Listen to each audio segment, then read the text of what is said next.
안녕하세요. 사연에 빠지다의 DJ 민영입니다. 오늘 사연은요, 고구마와 사이다가 공존하는 사연인데요. 한편으로는 참 속상한 마음이 드는 그런 사연입니다. 우리 사연자분께서 전해주고 싶은 메시지가 있다고 하시는데, 오늘 사연 어떤 내용인지 함께 만나보겠습니다.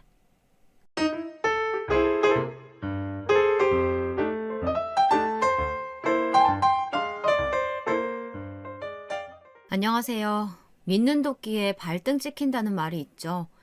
저는 그 누구보다 믿었던 남편에게 배신을 당했던 30대 후반 여성입니다. 이 세상에는 드라마다 영화보다 더한 삶을 살아가는 사람들이 많다는 것을 이런 사연을 통해 여러모로 알게 되는 것 같은데요. 저도 여느 누구 못지않게 드라마와 같은 삶을 살았다고 자부할 수 있을 것 같아 이렇게 사연을 써봅니다. 제 말을 듣고 어떠한 분들은 나이도 어린데 인생 다 산 것처럼 말한다는 분들도 계실 테고, 또 어떠한 분들은 무슨 일이 있었기에 드라마와 같다라는 말까지 하는 것일까 궁금해하시는 분들도 계실 거라 생각이 듭니다. 제게 어떠한 일들이 있었는지 얘기를 시작해 볼게요. 우선 저는 그리 좋은 형편이 되지 못하는 집안에서 일남 이녀 중 장녀로 태어났습니다.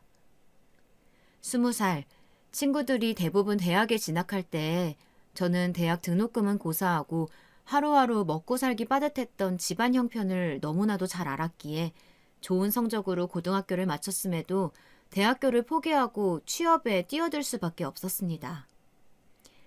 작은 중소기업의 사무 보조 업무로 첫 일을 시작했는데요. 그때 사회의 쓴맛을 일찍이 알게 되었죠. 말이 좋아 사무보조 업무지 결국 잔 심부름꾼이 따로 없었답니다. 복사나 스캔 업무, 청소나 설거지, 그리고 대리님이나 과장님들의 커피 심부름이나 기타 다른 심부름들이 전부였어요. 할 일이 다 끝났어도 위에 상사분들이 가기 전까지 먼저 퇴근해서는 안 되었고, 그렇게 일해가며 벌어간 돈은 시간으로 계산했을 때 그 당시에 최저시급보다도 못했어요.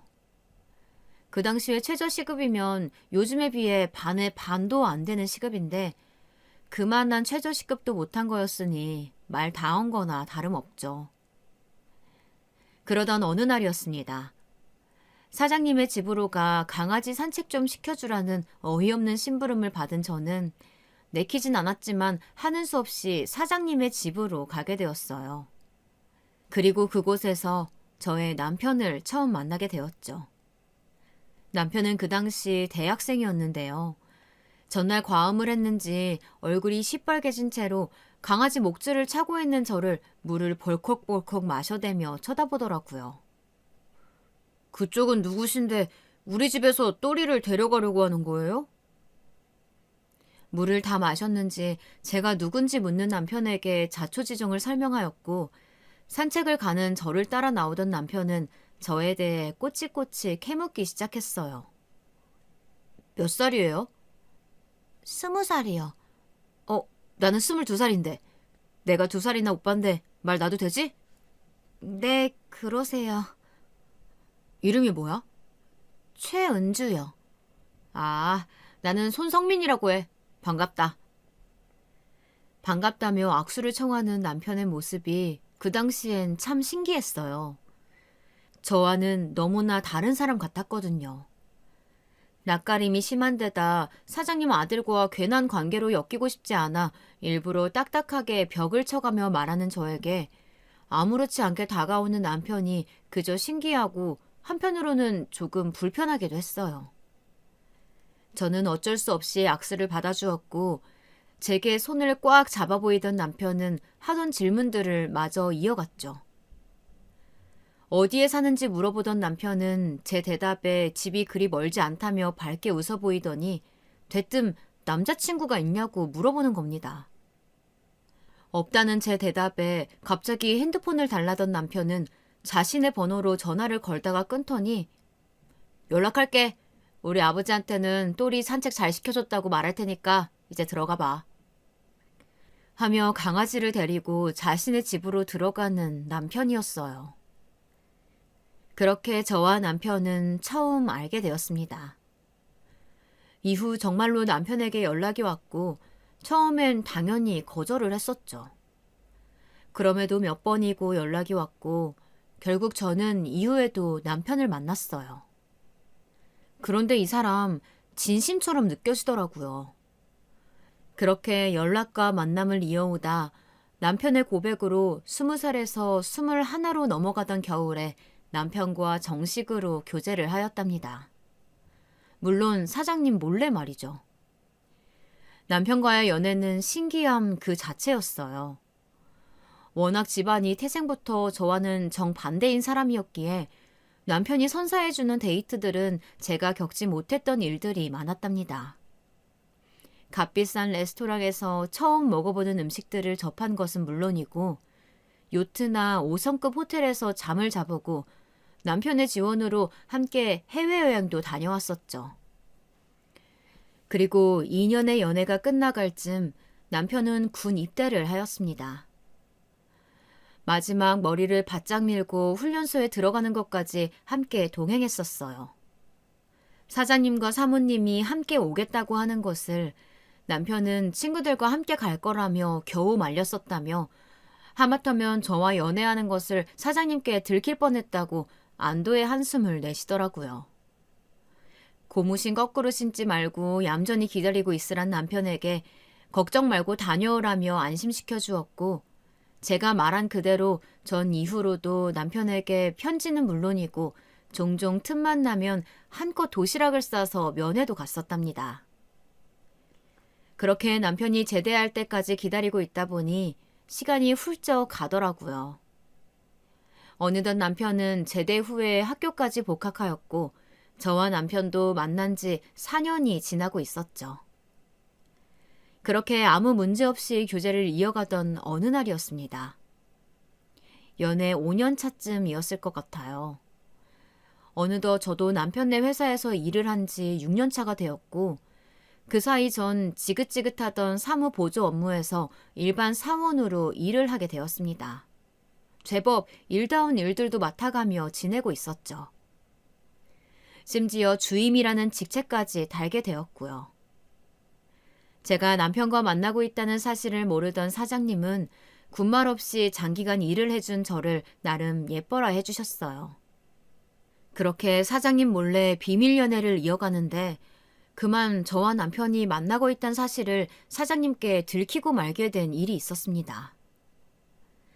남편은 항상 제가 일을 마칠 때쯤이면 회사 근처에 있는 카페에서 저를 기다렸고 그날도 퇴근과 동시에 남편이 기다리고 있을 카페로 찾아갔었죠. 그리고 여느 날과 같이 커피를 한 잔씩 들고 남편의 차가 있는 카페 건물 지하주차장으로 갔어요.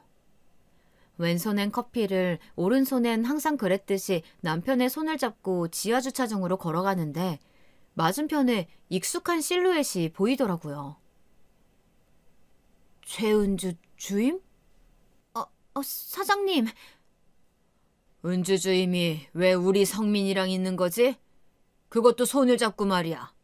네, 그것은 바로 사장님이었습니다. 사장님을 보자마자 놀란 건 저뿐만 아니라 남편도 마찬가지였어요. 남편도 처음엔 사장님을 보고 당황해하며 이마를 짚어 보이더라고요. 그러다 제가 잡고 있는 손을 빼려고 하니 갑자기 손을 더욱 꽉 잡아 보이던 남편이 저와 잡은 손을 당당하게 사장님께 내보이며 말했어요. 아버지, 저 은주와 사귀고 있습니다. 저희 만난 지 벌써 5년째예요. 그 말에 사장님의 표정은 가관도 아니었답니다. 그리고 이어 제가 보는 앞에서 남편의 뺨을 세차게 때리시더니 남편을 데리고 가더라고요.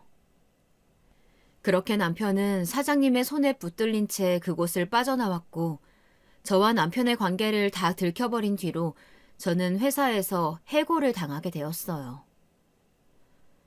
감히 뻔뻔하게 우리 아들놈이랑 5년씩이나 놀아나면서 나를 속여와? 당장 이 회사에서 나가게. 이건 전적으로 최은재 씨 당신의 불순한 태도로 인해 벌어진 일이니까 회사에 뭐라고 바라는 게 있다면 꿈 깨고 앞으로 우리 성민이 볼 생각은 하지도 말게. 당장 유학이라도 보내버릴 테니까 드라마에서나 존재할 줄 알았던 일들이 펼쳐지니 어안이 벙벙하더라고요. 그때 제 나이는 고작 23세 불과했습니다. 한순간에 잘려버린 탓에 닥치는 대로 이곳저곳 이력서를 넣었었고 그새 소문이라도 난 것인지 어째 넣는 곳마다 다 서류에서부터 탈락을 하였죠. 고졸인 것도 한몫할 테지만 말이에요. 전 어쩔 수 없이 이런저런 아르바이트를 시작하였습니다. 그리고 남편도 함께 아르바이트를 시작했어요. 남편은 제가 회사에서 잘린 지 얼마 안 돼요. 강제로 유학을 보내려는 사장님을 피해 집을 나왔다고 합니다. 차도 뺏기고 카드도 정지된 상태에 부모님과 함께 살고 있는 저희 집엔 들어올 수가 없었기에 며칠 숙박시설에서 머물었었어요. 그리고 남편은 며칠 뒤에 자신이 갖고 있던 값비싼 시계나 갖가지 물품들을 팔아 방 하나를 얻을 수 있었습니다. 제게 함께 살자며 동거를 요청한 남편의 제안을 받아들인 저 또한 보증금과 월세를 보태 함께 살게 되었습니다. 그렇게 동거를 시작하게 된 저와 남편은 몇 번 위기를 맞이했던 적도 있었는데요. 경제관념이 거의 잡혀있지 않았던 남편은 너무 쉽게 돈을 썼고 아끼고 저축이라는 것을 일체 하지 않았어요. 그에 비해 저는 음식조차 남기면 버리기 아까워 냉장고에 두었다 먹는 것이 일상이었고 배탈만 나지 않는다면 문제 없다고 생각했었죠. 5년간 크게 싸운 적이 없었는데 동거를 시작한 뒤로 꽤 많이 싸우게 되었던 것 같아요. 그래도 남편은 항상 제게 진심으로 대해주었고 싸워도 금세 화해할 수 있었죠. 남편도 평소에 일이라는 것을 해보지 않고 있다가 이렇게 집을 나와 처음 사회생활을 겪으면서 꽤나 힘들어하였습니다. 쉽게 포기할 줄 알았던 남편은 그렇게 1년이 넘게 저와 함께 집을 나와 살았었습니다. 그러던 어느 날이었는데요. 주소를 어떻게 알았는지 사장님이 찾아왔고 저와 남편이 함께 있는 모습을 보고는 대차게 한숨을 쉬시며 교제를 허락할 테니 남편 보고 집으로 다시 돌아오라고 말하더라고요. 처음엔 남편도 사장님의 말들이 당황스러웠는지 생각에 잠겨있는 듯 했어요.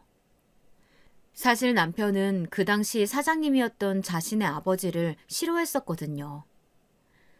남편이 어릴 적부터 시아버지는 외도를 밥 먹듯이 하였고 항상 여자가 끊이질 않았다고 합니다. 심지어 엄마가 아파 수술을 받는 날에도 다른 여자와 시시덕거리고 있었다며 자신의 아버지를 싫어하며 자신만큼은 그리 살지 않겠다고 다짐해 보였던 남편이었어요.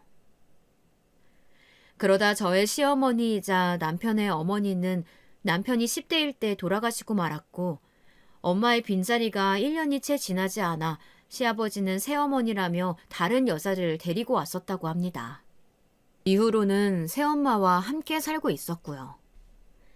그래서 남편은 집을 나와 저와 함께 살 때 그렇게 말했었어요. 안 그래도 그 집에 있기 싫었었는데 집을 나오게 되니까 너무 좋다고 말이에요. 그러면서 자신의 속사정을 말해주곤 제 손을 잡으며 말했었죠. 나는 절대 우리 아빠처럼 바람 피우며 은주 너를 속썩이지 않을 거야. 나한텐 은주 너뿐이야.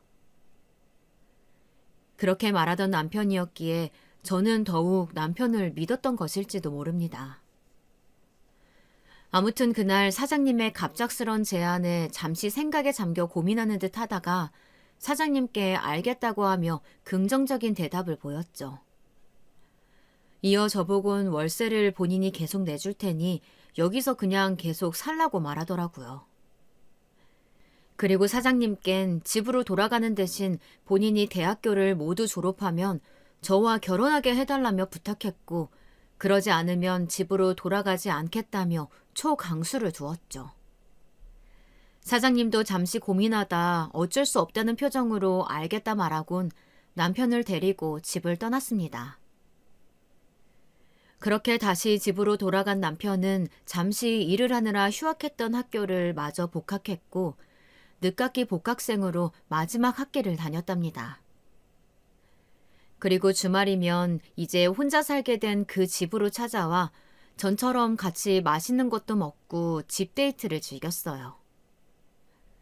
저는 여전히 새로운 직장을 구하지 못하고는 아르바이트를 전전하며 살고 있었지만 말이에요.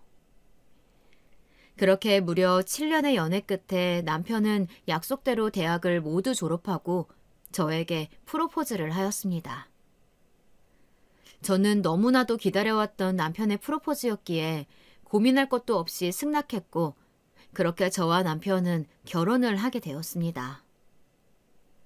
친정집엔 빚뿐이던 터라 집이며 혼수며 손을 벌릴 수가 없었어요. 거의 일부가 시댁에서 지원을 해주셨죠. 지금껏 쉬지 않고 일을 했다고 하여도 모아둔 돈이 얼마 되지 않았기에 그 돈으로 식장이며 드레스 등 결혼식을 치르기에는 빠듯했었거든요. 그러한 저희 집안 사정을 모두 알게 된 시부는 더욱 저를 탐탁치 않아 했지만 완강하게 밀어붙이는 남편 덕분에 겨우 결혼에 꼴이 날 수 있게 되었답니다. 그리고 결혼한 지 얼마 안 되어 임신을 하게 되었다는 것을 알게 되었어요. 제 임신 소식에 사장님이던 시아버님도 좋다며 덩실덩실 춤을 추셨고 남편도 제게 고맙다며 기쁨을 숨기지 않았죠. 허니문 베이비였던 제 딸은 태명부터 허니였고 제 뱃속에서부터 큰 사랑을 받으며 자랐어요. 그리고 너무나도 예뻤던 것은 태어나는 그 순간까지 큰 입덧도 없었고 진통도 오래 지나지 않아 딸아이의 울음소리를 들을 수 있었습니다. 시아버님은 언제 또 철학원까지 가서 딸아이의 이름을 받아왔고 민지라는 예쁜 이름으로 출생신고까지 일사천리에 마쳤습니다. 제 딸은 그렇게 모두의 축복을 한 몸에 받았었죠. 그런데 뱃속에 있을 땐 속 한 번 썩이질 않던 아이가 낳고 나니 그리도 속을 썩이는 겁니다. 하루에 몇 번이고 울어대는 딸아이 덕분에 잠자는 시간은 고사하고 밥 먹을 시간조차 촉박했습니다. 아, 민지 울잖아. 아, 나 내일 아침부터 회의 있다고 말했지. 밖에 나가서 재우던가. 아, 시끄러워서 잠을 못 자겠다고. 남편은 짜증스러운 말투로 저와 딸아이를 방에서 내쫓았어요. 대학을 졸업하고 바로 제가 한때 일했던 시아버지의 회사로 들어가 일을 하기 시작했습니다. 회사에 들어간 이후로도 남편은 제게 한결같았어요.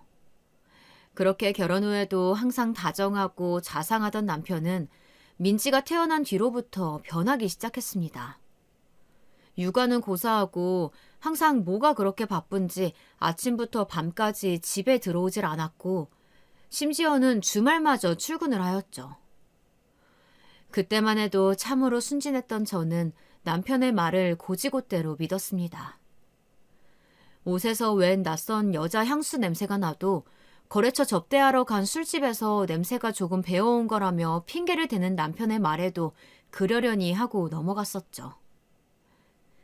그렇게 독방 육아를 도맡아 하며 시간은 빠르게 흘렀고 아무리 가정주부라 일을 하지 않는다고 해도 차라리 나가서 돈을 버는 게 낫겠다는 생각이 들 정도로 하루하루가 지옥이었습니다.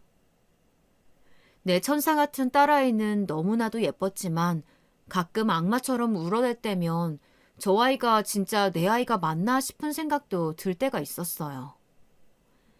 지금 와서 생각해보면 참으로 못난 엄마이지 않았나 싶네요.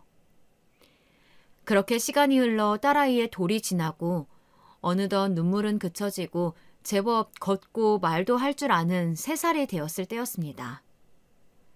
그날도 어김없이 남편은 밤 12시가 다 지나서야 집에 뒤늦게 귀가했고 남편은 잔뜩 술에 취한 채로 술 냄새와 웬 여자 향수 냄새가 뒤섞여 악취를 풍기고 있었습니다.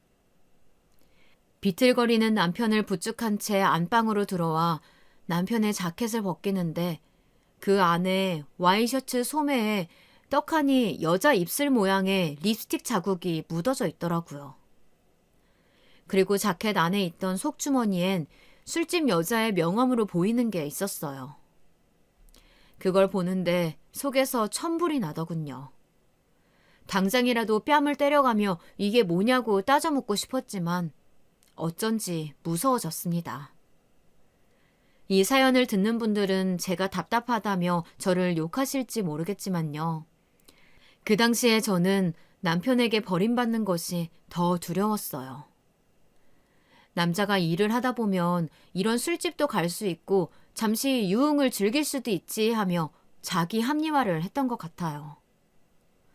분명 여자로서 자존심은 상했지만 이 가정을 깨고 싶지는 않았거든요. 속이 상하고 마음속 깊은 곳에서 천불이 끓어올랐지만 참고 또 참았습니다. 예전에는 한없이 다정하고 자상했던 남편의 잔상이 남아있었어요.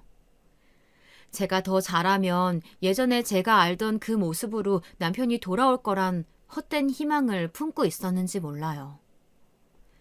분명 바람을 피우던 자신의 아버지가 너무나도 혐오스럽다던 제 남편은 어느새 자신이 혐오하는 그 모습을 닮아가고 있었습니다. 그렇게 남편의 외도를 알면서 참고 넘어간 세월이 무려 5년이나 흘렀고 그동안 노력한다며 애쓰던 제 모습이 너무나도 비참하리만큼 남편은 저와 제 딸에게 무관심해 갔습니다. 그러다 딸아이가 초등학교에 입학하던 날이었습니다. 여보, 오늘 민지 학교 첫 입학식인데 같이 가줄 거지? 민지 엄청 기대하고 있어. 나 오늘 중요한 미팅 있어. 민지 입학식에는 당신이 가면 되잖아. 당신 민지 유치원 졸업식에도 회사 일 때문에 바쁘다며 못 왔었잖아. 민지가 다른 친구들은 다 아빠랑 함께인데 왜 자기만 아빠가 안 오냐고 묻는단 말이야. 그런 건 당신이 알아서 커버해야지. 내가 다른 집 아빠들이랑 같아? 나 이제 엄연한 우리 회사 오너야. 사업하는 사람이라고. 민지한테 내가 예쁜 선물 지어 보낼 테니까 당신이 나 못 간다고 알아서 잘 말해. 이렇게 말을 마친 남편은 안방문을 저 들으라는 듯 짜증을 내며 쾅 닫아보였고 저도 그 모습에 깊은 한숨만 내쉴 뿐이었어요. 딸이 자라나는 만큼 남편도 회사에서 입지를 단단히 굳혀가며 어느덧 아버님을 대신해 회사를 이끌어 나가고 있었죠. 회사에서도 아주 평판이 좋다며 시아버님은 남편에게 칭찬을 아끼지 않았습니다. 그래서인지 저도 남편에게 더 이상 큰 소리를 내지 못하겠더라고요. 그렇게 딸아이의 학교 입학식이 다가왔습니다. 중요한 미팅이 있다던 남편은 아침 대바람부터 출근을 한다며 집을 나섰고 잘 다녀오란 말을 하기도 전에 그리도 급한지 문을 닫고 나가는 남편이었어요. 현관문이 세게 닫히는 소리에 깬 것인지 딸아이가 방에서 눈을 비비며 나오며 물었죠.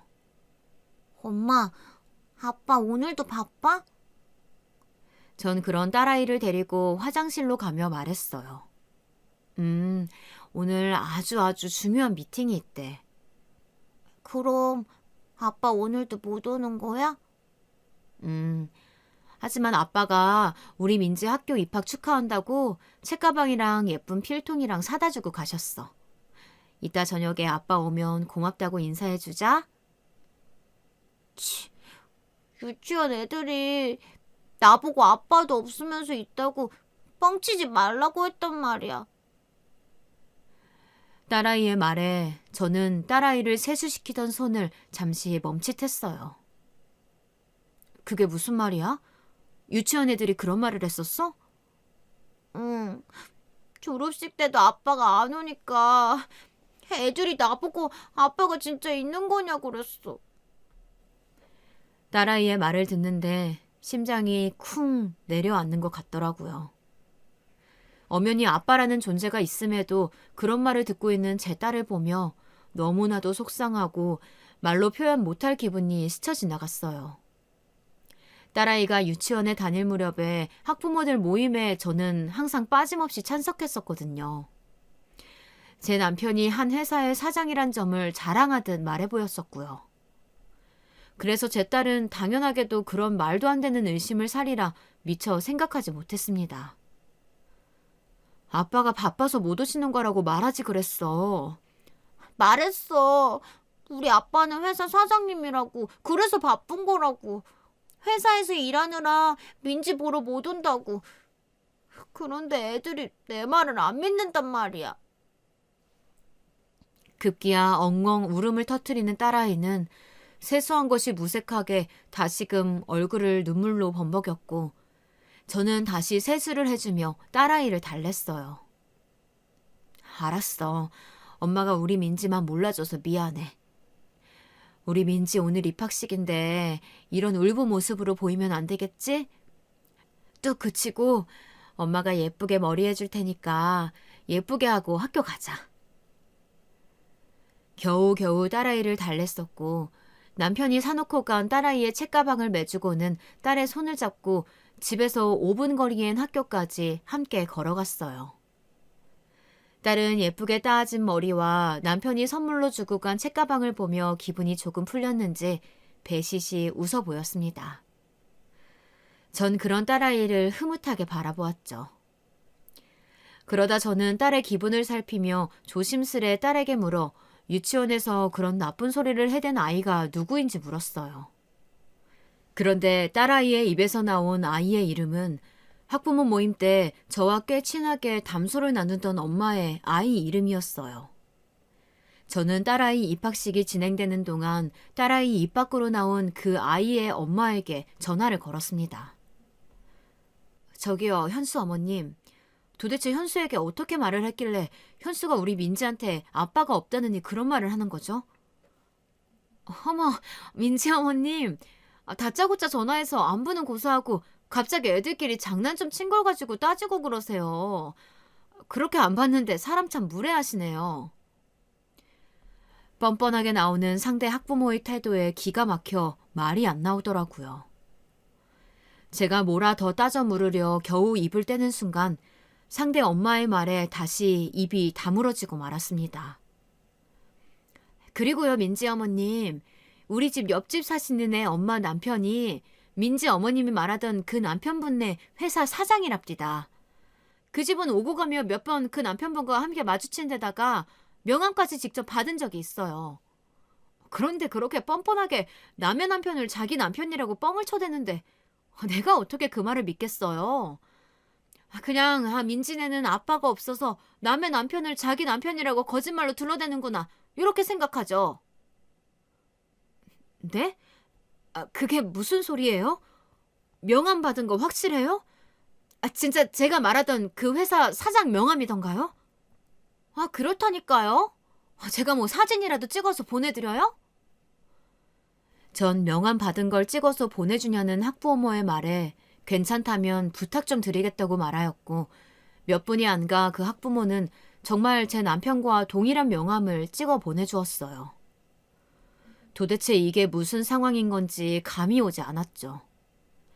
전 딸아이가 반 안에서 환하게 저를 보며 손을 흔들어대는 모습에도 웃어줄 수가 없었습니다. 그 정도로 몸이 굳고 말았답니다. 딸아이의 입학식은 금방 끝이 났고 담임 선생님과 짧은 상담이 있었지만 제 귀에 아무것도 들리지 않을 정도로 집중이 하나도 되지 않았어요. 모든 과정이 끝나고 어느새 친해진 같은 반 다른 여자아이와 놀겠다는 딸아이를 해당 여자아이의 학부모에게 부탁하며 잠시 맡겨놓은 뒤 다시 현수네 엄마에게 전화를 걸었습니다. 현수 어머님, 저도 지금 이 상황이 어떤 상황인지 도통 감이 안 오는데요. 의심이 가는 건 있어서요. 괜찮으시면 만나서 얘기하시죠. 제가 그쪽으로 갈게요. 혹시 주소가 어떻게 되시나요? 제 말에 현수 어머님은 메시지로 주소를 찍어 보내주었고 빈손으로 남의 집에 들리긴 뭐해 현수 어머니에게 선물해 주려고 근처 대형마트에서 제일 값이 나가는 고급 와인을 사들곤 택시를 타고 그곳으로 갔습니다. 옆 동네긴 하지만 저희 집과는 차로 10분 거리인 꽤나 가까운 거리에 위치한 고급 아파트였어요. 현수 어머님이 찍어준 해당 층수까지 올라가서 현관문 앞에까지 와 벨을 누르고 기다리고 있는데 참 타이밍이 우습게도 엘리베이터에서 내리는 남편을 보고 말았습니다. 그것도 제 딸 민지의 손이 아닌 다른 작은 남자아이의 손을 꽉 잡고선 말이에요. 그 작은 남자아이를 중심으로 옆에는 다른 여자가 함께 있었습니다. 그리고 그 여자의 얼굴을 보는데 들고 있던 와인을 그만 놓치고 말았어요. 쨍그랑하며 요란한 소리가 나고 와인은 그 자리에서 깨져버렸습니다. 그 소리에 그 여자와 남편, 그리고 아이까지 모두 저를 쳐다보았고 그 남자아이를 제외한 두 사람은 귀신이라도 본 것 마냥 놀란 토끼 눈을 하고 있었죠.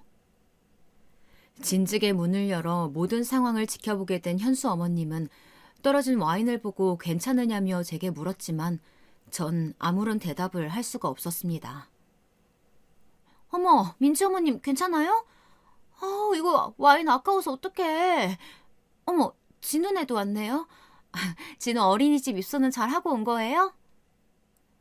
현수 어머님은 떨어진 와인을 줍다가 제 앞에 서 있는 남편과 작은 남자아이와 그 여자를 보곤 말하였습니다. 이후 무어라 말을 하는데 더 이상 아무 소리도 들리지 않았던 저는 곧장 남편이 있는 곳으로 다가섰고 옆에 아이가 있든 말든 상관치 않고 소리쳐 물었어요. 오늘 중요한 미팅 있다며. 당신이 말한 중요한 미팅이 다른 집 애 어린이집 입소하는 거 보고 오는 거야? 우리 민지는 유치원 졸업도 초등학교 입학식도 같이 안 갔잖아. 어떻게 된 일인지 당장 설명해. 악에 바친 제 목소리가 복도 전체를 쩌렁쩌렁하게 울렸습니다. 눈에 뵈는 게 없었거든요. 제 분노에 남편 옆에 있던 그 작은 남자아이는 그만 울음을 터뜨렸고 그 옆에 있던 다른 여자가 곧장 그 아이를 달래며 현수 어머님네 옆집으로 들어갔습니다. 현수 어머님도 제 소리에 깜짝 놀랐는지 쪼그려 앉은 채 와인 파편들을 줍고 있다 발라당 자빠져 버렸고 상황이 심각하단 걸 느꼈는지 집 안으로 다시 들어가 보이더군요. 당신이 여기를 어떻게 알고 왔는지 모르겠지만 따라 나와. 나가서 말해. 그제야 남편은 제 손목을 잡고 따라오라며 저를 엘리베이터 쪽으로 끌고 갔고 저는 남편의 손을 떼어내며 소리쳤어요. 아니, 그냥 여기서 말해. 왜? 다른 사람들한테 본인 정체가 들통나는 게 무섭나 보지? 어디 설명이나 해봐. 당신네 회사 김지연 씨가 왜 당신과 함께 있는지, 또 그 중간에 남자아이는 뭔지 다 설명해보라고! 제가 남편과 교제를 한다는 사실을 시부에게 들키기 전 제가 주임으로 승진을 하였을 때 저보다 2살 어린 신입사원 한 명이 추가로 채용되었었어요. 제 후임이기도 했던 김지연 씨는 예쁘고 똑똑한 데다가 집안까지 좋아 시부이자 전 사장님께선 굉장히 예뻐하셨죠. 그 당시 들리는 소문에 의하면 김지연 씨는 시부의 친구 딸이었고 학벌이나 성적 모두 우수하였지만 더 좋은 회사에 취직할 수도 있는 걸 시부가 조르고 졸라 아버님네 회사로 들어오게 된 것이라는 소문이었습니다. 분명 저와 남편의 결혼식에도 온 적이 있는 김지연 씨가 왜 남편과 함께 있는 것인지, 그리고 그 어린 남자아이가 누구인지 의문투성이었죠. 그런데 아이를 다 달래기라도 한 것인지 갑자기 복도로 나온 김지연 씨가 제게 남편을 대신하여 말을 하더군요. 제가 설명하죠. 일단 저 아이는 성민 씨 아이예요. 남의 애가 아니란 말이죠. 올해로 4살이에요. 저랑 이렇게 두 집 살림을 하게 된 것은 5년째고요. 그리고 이런 사실을 아버님도 알고 계세요. 최 주임님에게는 미안하지만 이왕 이렇게 다 들킨 김에 말을 다 해야겠네요. 성민 씨랑 이혼해주세요. 위자료는 잘 챙겨드리죠. 설마 마음에도 없는 남자 끌고 살 건 아니겠죠? 김지연 씨의 말들은 충격 그 자체였습니다. 남편이 두 집 살림을 한 것도 모자라 상간녀랑 애까지 낳고 살고 있었다니. 드라마에서나 나올 법한 일들을 겪다 보니 머리가 멍해지더라고요. 그리고 이혼하라는 그 뻔뻔한 태도에도 전 아무 말도 할 수가 없었습니다. 그저 그곳을 나와 그 두 사람이 보이지 않는 곳에서 몰래 눈물을 훔치는 일밖에는 할 수 있는 것이 없었죠. 그러다 문득 아버님도 이 모든 사실을 알고 있었다는 김지연 씨의 말이 떠올랐고 그 길로 시댁으로 향했습니다. 벨을 누르자 현관문을 열어준 것은 남편의 새엄마이자 민지 할머니였던 제 시어머님이었어요. 갑자기 찾아간 제 모습을 보고 놀란 시몬은 연락도 없이 어쩐 일이냐며 물었지만 대답은 하지 않은 채 물었어요. 아버님은 안에 계시나요? 안방에 계시다만 무슨 일이 있는 거니? 죄송합니다, 어머님. 제가 다음에 다시 말씀드릴게요. 제게 무어라 말을 하려는 시어머니를 대신하고 전 안방 문을 두어 번 노크한 뒤 그 안으로 들어가 보였죠. 아버님, 민지 아빠가 외도했다는 사실을 알고 계셨다는 거 사실이에요? 너 이게 어디서 배워먹은 버릇이냐? 갑자기 찾아와서는 어디서 언성을 높이고 있어? 사실이냐고 묻잖아요. 그래. 에휴, 이래서 못 배워먹은 것들은 상종하면 안 된다니까. 네가 네 남편도 간수 못해서 그렇게 일을 벌린 거면 네 탓을 해야지. 여길 어디라고 찾아와서 행패야? 어떻게 알게 된 건지 모르겠지만 니들 이렇게 된 김에 이혼해라.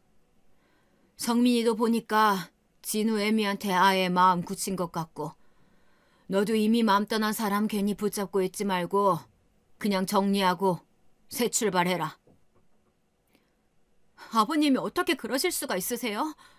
다 알았을 때 그때 최소한 저한테 말씀은 하셨어야죠. 어떻게 그걸 다 알면서 그냥 넘어가실 수가 있으세요? 정말 너무하시네요. 그렇게 말을 마친 저는 곧장 시댁을 나와 민지가 있는 민지 친구네로 갔습니다. 아직 마음을 다 추스리지는 못했지만 딸아이를 다른 집에 너무 오래 맡겨둘 수가 없었어요.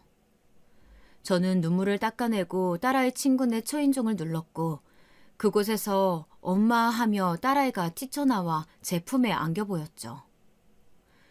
겨우 눈물을 닦아냈는데 딸아이를 보자마자 다시금 눈물이 왈칵 쏟아질 것 같더라고요. 겨우 울음을 참으며 잠시 동안이지만 딸아이를 봐준 그 딸아이 친구의 엄마에게 고맙다 인사를 한 뒤 딸아이를 데리고 집으로 갔습니다. 그런데 집으로 가니 남편이 짐을 싸고 있더라고요. 당신 지금 뭐 하는 거야? 집을 나가기라도 하겠다는 거야? 전 곧바로 딸아이를 잡고 있던 손을 놓은 채 짐을 싸고 있는 남편에게로 가 버럭 소리쳤고 남편은 뭐가 그래도 잘난 건지 되레 뻔뻔한 태도를 보였습니다. 그래, 그동안 참고 살아줬으면 됐지. 이미 다 앞마당에 내가 너랑 한 침대에서 한 이불 덮고 잠을 잘 수가 있겠니? 어쩜 이래도 뻔뻔할 수가 있어? 당신 아버지 보면서 당신은 아버님처럼 절대 바람 피우지 않겠다고, 당신 아버지처럼은 살지 않겠다면서. 전 이 집안에 딸아이도 함께 있다는 것을 미처 생각하지 못한 채로 계속 말을 이어갔습니다. 당신 이래서 우리 민지 유치원 행사며 졸업식이며 오늘 같은 학교 입학식도 모두 안 온 거였어? 당신 때문에 안 간 거였어.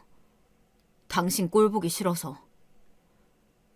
남편의 대답에 말이 안 나오더군요. 기가 차서 입 밖으론 헛웃음만 새어나왔고 남편은 어느새 짐을 다 싼 것인지 캐리어와 큰 가방 몇 가지를 들더니 제게 말했어요. 위자료는 이 집이면 되지. 이혼 서류는 변호사 통해 전달될 거야. 원만하게 협의 이혼하자. 괜히 일 키우지 말고. 아, 그리고 민지는 내가 키울게. 뭐? 당신이 뭔데 우리 민지를 키워? 절대 안 돼. 청천벽력과도 같은 말이었어요. 제게 하나뿐인 제 마지막 신락 같은 기쁨이던 제 딸을 데리고 간다니 그것도 그런 상간녀와 함께 살게 둘 수는 없었죠. 넌 능력도 없잖아. 내가 민지 잘 키울게. 행여나 소송 같은 거 할 생각은 꿈도 꾸지 마.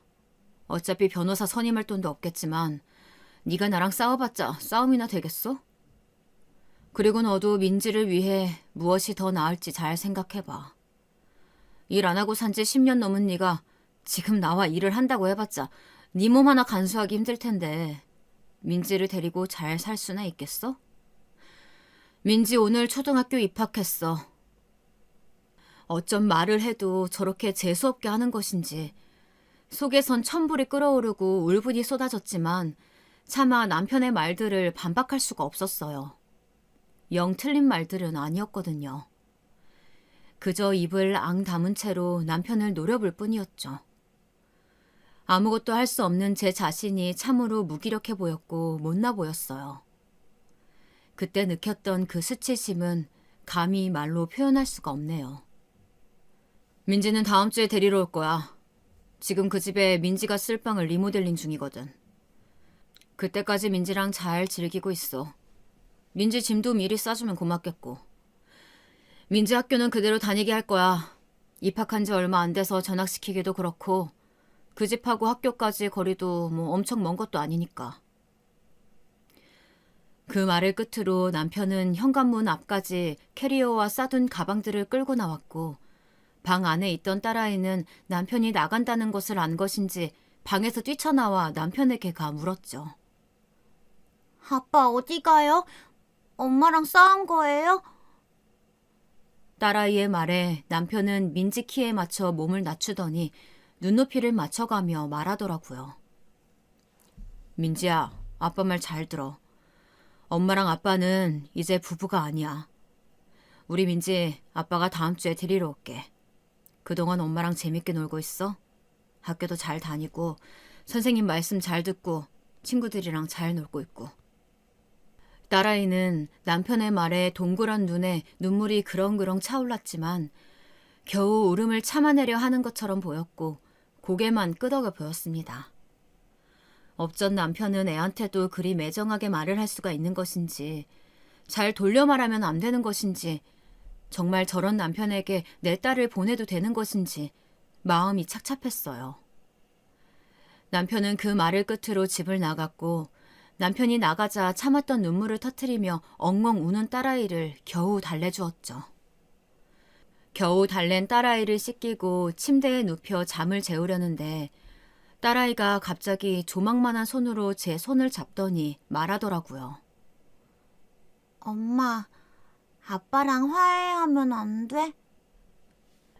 그 말을 듣는데 왜 그리 마음이 시큰거리던지 저는 딸아이를 품에 안으며 미안하단 말만 해보일 뿐이었습니다.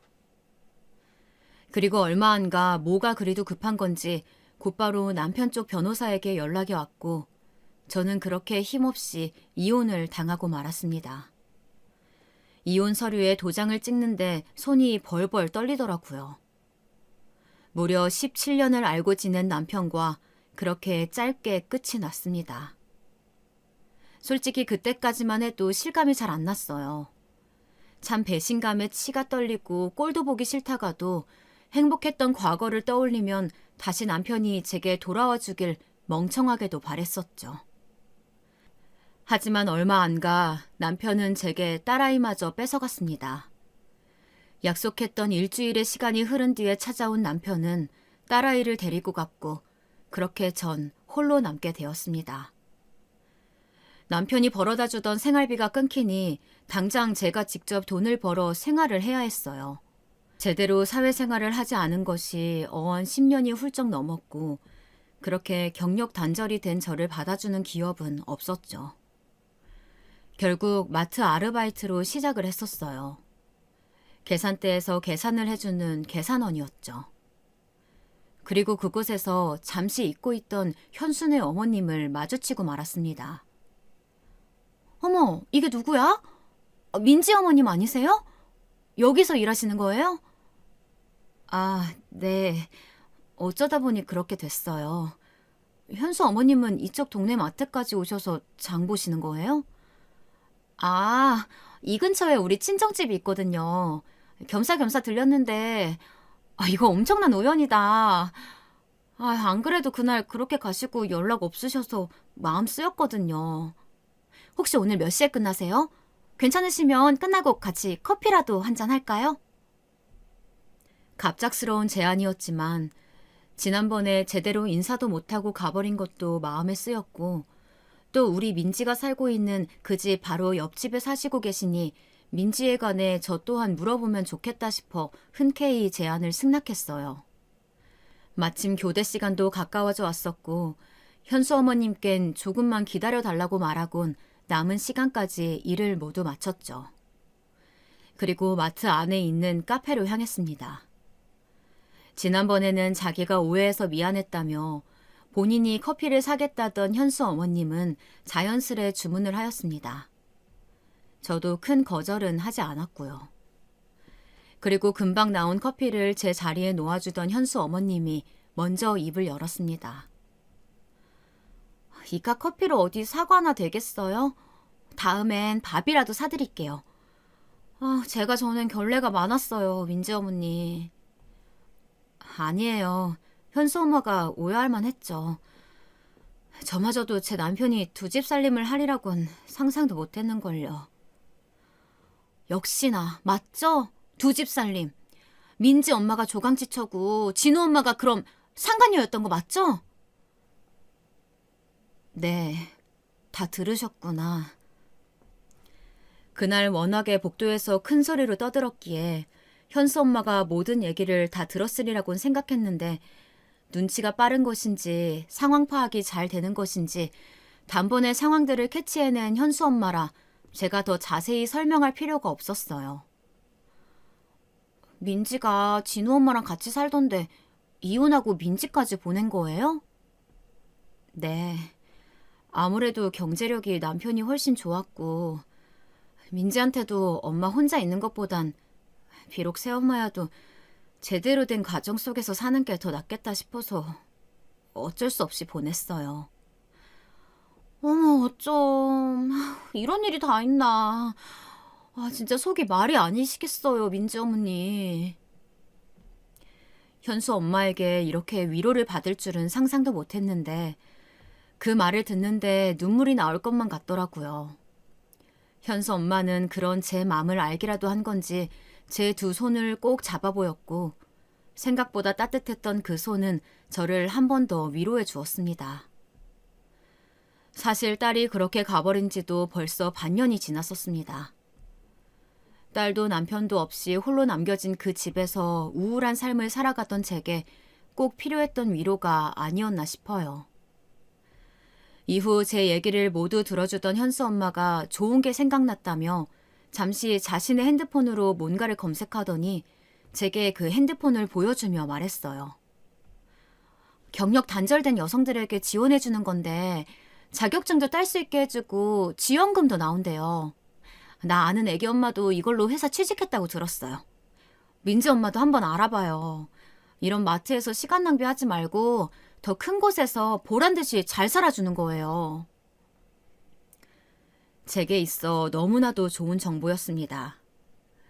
제대로 된 곳에서 매달 나오는 월급 받고 안정적으로 자립하며 살 수 있다면 딸아이를 다시 되찾아올 수도 있지 않을까 하는 희망이 생겼거든요. 너무 고마워요, 현수 엄마. 고맙긴요. 괜히 내가 한 오해 때문에 민지한테 불미스러운 소문 돌게 된 걸 생각하면 내가 더 미안하지. 참, 그리고 내 남편이 변호사예요. 민지 엄마 혹시라도 변호사 선임할 일 생기면 언제든지 연락해요.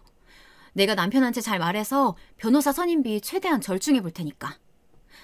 그럼 지난번처럼 애 뺏기는 일은 없을 거 아니야.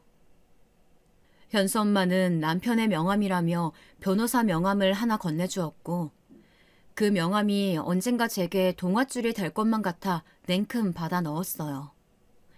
전 다시 한번 현수 엄마에게 고맙다 전하였고 그날 이후로 전 현수 엄마와 친한 친구가 되었답니다. 그로부터 시간이 더욱 흘렀어요. 현수 엄마가 알려준 경력 단절 여성을 대상으로 하는 지원금도 받고 자격증도 취득해 지금은 한 기업의 경리로 일하고 있습니다. 대단한 기업도 큰 급여도 아니었지만 알뜰살뜰 저축해가며 살고 있어요. 남편이 위자료라며 지어준 집은 그대로 살고 있습니다. 혹시라도 딸아이가 찾아올지 모른다는 생각에 선뜻 이사조차 못 가겠더라고요. 혹시나 하는 마음에 현관문 비밀번호도 바꾸지 않은 채로 냅두고 있었죠. 아이는 남편과 이혼을 하고 2달까지는 한 달에 한 번씩 보여주었는데 3달째부터는 바쁘다는 핑계로 소식조차 전하지 않고 있습니다. 그렇게 딸아이를 보지 못한 지도 반년이 지나가고 있었어요. 그러다 어느 날이었어요. 한 달에 하루 있는 연찬날이었고 집에서 휴식을 취하며 쉬고 있었는데 전화가 걸려오더라고요. 민지 엄마, 사실 얘기 못했던 게 있는데 이런 말을 해야 하나 말아야 하나 싶었거든. 뜬금없이 걸려온 현수 엄마 전화에 난데없이 뜸을 들이는 바람에 더욱 궁금했죠. 무슨 일인데 괜찮으니까 말해봐. 아니, 몇 달 전부터 민지 울음소리가 그렇게 들리더라고. 애들 키우는 집에서 애들이 내는 울음소리야 흔한 일이니까 그러려니 했지. 그런데 한 달 전쯤이었나? 무언가 찰싹찰싹 때리는 소리가 들리는 거야. 그때 민지 울음소리도 같이 들리고 막 민지가 죄송하다고 하는 소리도 들리고 설마 아니겠지 했는데 어젯밤에 엘리베이터에서 민지가 혼자 심부름을 하고 온 건지 비닐봉지 큰 거를 낑낑대면서 혼자 들고 오더라고. 그래서 내가 도와주려고 비닐봉지를 대신 들어주다가 봤는데 민지 몸에 멍이 있는 것 같았어. 그리고 애도 꼴도 말이 아니었고 보는데 내가 다 속상해서 어제 바로 전화를 줄까 하다가 시간도 늦었고 오늘 말해줘야지 하고 넘겼는데 글쎄 오늘 아침에 진우 엄마가 민지한테 그 어느 때보다 큰 소리로 소리치면서 막 때리는 소리가 들려오는데 이건 영락없이 가정폭력이구나 싶어서 더 늦기 전에 전화했지. 혹시 몰라서 녹음도 해놨는데 이걸 어쩌면 좋아? 민지 말이야. 별일 아니어야 될 텐데. 전 현수 엄마의 말을 듣는 내내 제정신이 아니었던 것 같아요. 심장이 곤두박질 치다 못해 내리꽂는 기분이었죠. 전화를 끊고 당장 그 집을 쳐들어갈 생각으로 간단하게 나갈 채비를 하는데 현관문 도어락이 열리는 소리가 들리더라고요. 올 사람이 없는데 누군가 하여 바로 나가보았더니 그곳에 제 딸이 웬 거짓골을 한 채로 있는 게 아니겠어요? 엄마, 나 배고파요. 밥 주세요. 이제는 9살이 된 딸아이는 8살 때 본 모습보다 더욱 마른 몸을 하고 있었습니다. 저는 그런 딸아이를 보자마자 부둥켜 껴안고 한참을 울었어요. 제가 울자 아이도 울음을 터뜨리더라고요. 엄마가 미안해, 민지야. 민지 이렇게 힘들게 둬서 너무 미안해. 딸아이의 머리를 쓰다듬어주며 미안하다 하자 딸은 제 품속으로 더욱 들어오더라고요. 그런 딸의 어리광에 제 눈물은 점차 사그라졌고 딸도 같이 눈물을 멈추더니 다시 한번 배고프다고 말하더라고요. 그제야 딸의 모습이 더욱 자세히 보였습니다. 딸아이의 볼은 누가 봐도 맞은 것 같이 한쪽이 빨갛게 부어 있었고 로션도 안 발라준 것인지 얼굴이며 몸이며 다 터 각질이 일어나 있었습니다. 한참 많이 먹어야 할 시기에 굶기라도 한 것인지 몸은 삐쩍 말라 있었고요. 그리고 손목과 다리 안쪽에 멍이 시퍼렇게 들어져 있었습니다.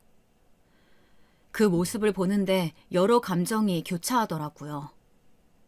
엄마의 슬픔과 분노, 그 어떤 말로도 표현이 안 되는 복합적인 기분이었습니다. 당장이라도 그 집으로 달려가 그 두 년놈들을 패주고 싶었어요. 사람 같지도 않은 그 두 인간들을 똑같이 벌주고 싶었죠. 하지만 그런다고 일이 해결되지 않는다는 것을 그 누구보다 잘 알았기에 다른 계획을 잡기로 했습니다. 더 이상 약해 빠진 모습을 보이면 안 되겠다 싶었어요. 마음을 굳게 먹고 그 망할 남편놈과 상간녀인 그년을 수렁에 빠뜨릴 복수를 준비했습니다. 사회에서 아예 매장을 시키기로요. 이후 배고프다는 딸을 데리고 근처 고깃집으로 갔어요. 예전에도 딸아이가 좋아하던 고깃집이었는데 오랜만에 밥을 먹는 것처럼 다 구워지지도 않은 고기들을 허겁지겁 집어먹더니 이내 화장실로 달려가 오바이트를 하더라고요. 그 모습을 보는데 너무나도 속상해 또다시 그 두 년놈들에게 이가 갈렸죠. 혹시나 딸아이의 몸이 잘못된 것은 아닐까 하여 곧장 병원으로 데려가 검사를 진행하였습니다. 불행인지 다행인지 특별히 병이 있거나 큰 이상이 있던 것은 아니었지만 빈혈기와 몇 군데의 타박상이 보였다고 해요. 의사 말로는 누군가에게 맞은 듯한 타박상이었다고 합니다.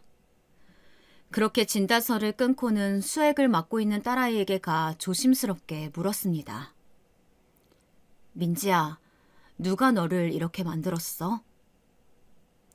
그러자 큰 눈망울에 눈물이 글썽이던 딸은 닿은 작은 입술을 열어 말해주었죠.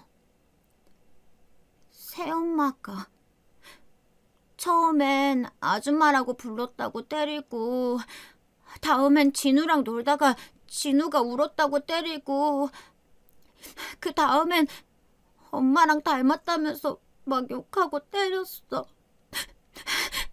엄마, 나 너무 무서웠어. 아빠는 새엄마가 민지 때린 거 몰라? 아빠도 알아. 근데 나한테 신경 하나도 안 써. 맨날 진우만 예뻐하고 진우만 챙겨. 나 그 집 가기 싫어, 엄마. 그냥 엄마랑 나랑 우리 집에서 둘이 살면 안 돼? 알았어. 엄마랑 둘이 살자. 앞으로 우리 민지 어디도 못 데려가게 할 거야. 전 엉엉 우는 딸을 다시 한번 안아주었고 그 망할 두 년놈들을 생각하며 손을 꽉 쥐는 탓에 손바닥이 손톱 자국에 패어버린 것도 몰랐었죠. 그리고 병원을 나오는 길에 현수 엄마에게 전화를 걸어 모든 상황을 말해주었습니다. 그리고 도움을 요청했어요. 전에 현수 엄마에게 받은 명함을 꺼내들고 현수 아빠가 변호사로 있는 변호사 사무실로 갔습니다. 그리고 그곳에서 딸에게 더욱 자세한 말들을 들을 수 있었어요. 집에서는 물론이고 엘리베이터나 차 안에서도 딸아이를 말을 안 듣는다는 얼토당토 않는 핑계로 상간녀이자 계모인 그녀는 딸에게 손찌검을 하였다고 합니다. 불행 중 다행인 것은 딸은 일기장에 그 모든 내용들을 써놓았었고 엘리베이터에서 딸에게 폭력을 행사했다는 CCTV 증거 영상을 일기장 속 날짜와 대조하여 확보할 수 있었다는 거였죠. 그 밖에도 현수 엄마가 옆집에서 녹음한 내역과 딸아이의 증언, 그리고 병원에서 끊어다 준 진단서. 이 모든 것들로 딸아이의 양육권은 물론이고 남편놈과 그 상간녀를 나락으로 보내버릴 수 있었죠. 그날 저녁이 지나고 밤 12시가 지나서야 전 남편 놈에게 전화가 오더라고요. 민지가 없어졌는데 혹시 거기 있냐면서 말이에요. 참으로 어이가 없었고 전 참지 못하고 욕설을 내뱉으며 전화를 받았죠. 너 진짜 뭐하는 새끼니? 진짜 애 아빠가 맞긴 한 거니? 민지 얼굴이며 몸이며 성한 것이 하나도 없어. 알아? 김지연 그년이 우리 민지 이렇게 만들 동안 너는 방관만 했다며? 넌 우리 민지 데려갈 자격 없어. 내가 양육권 소송은 물론이고 니들 아동학대에 아동폭력으로 고소할 거야.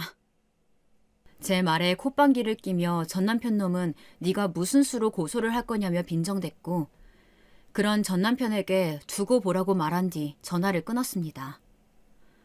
그리고 며칠 뒤 콧방귀를 끼던 전 남편의 얼굴이 새파랗게 질릴 만한 일들이 터졌죠. 제가 바라던 대로 두 년놈들에 대한 재판이 열렸고 워낙 증거도 충분하고 딸아이의 직접적인 증거도 있었기에 재판은 당연히도 저와 딸아이의 승이었습니다. 그 두 년놈들은 현재 감옥에서 콩밥을 먹고 있고요. 그리고 남편과 상간녀가 깜빵에 들어간 것이 힘이라도 된 것인지 남편의 회사의 한 직원의 제보로 전 남편과 그 상간녀가 행했던 모든 악질이 밝혀졌습니다. 회사 공금 횡령과 직원들에게 행했던 갑질과 폭언 등 죄가 죄를 더해 두 년놈들의 형량은 더욱 늘었고 전 남편 놈의 회사는 최근에 결국 문을 닫았다고 해요.